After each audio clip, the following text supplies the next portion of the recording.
But back to the day, tena tumekutana kwenye kipindi chetu pendwa kabisa ambacho kinafuatiliwa kupitia Shesa Media, na hii ni Shesa Trending.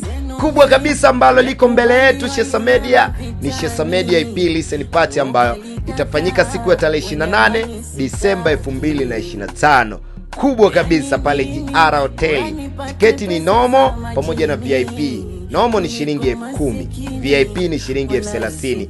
Tumekuja na hili la entertainment bwana, la kiburudani kutoka kwa artist ambaye anafanya vizuri sana kwenye game ya Bongo Flava sasa hivi.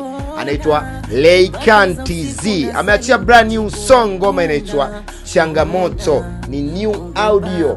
Iko kwenye YouTube, pia iko kwenye platform zote za music. Nenda ukaisikilize. Alafu unaweza ukaitumia kama dedicated song kwa watu mbalimbali.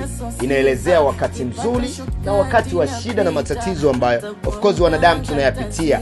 Kubwa kabisa la entertainment ili nimekuletea mimi Van Benikimi, mtangazaji kutoka Shesa Media, na hii ni Shesa Trending. Tunadondoka nayo ngoma mpya kutoka kwa Laycan TZ. Ngoma inaitwa Changamoto. Pia unaweza ukamfollow kwenye mitandao ya kijamii, anatumia Laycan TZ. Ukubwa wa entertainment, burudani.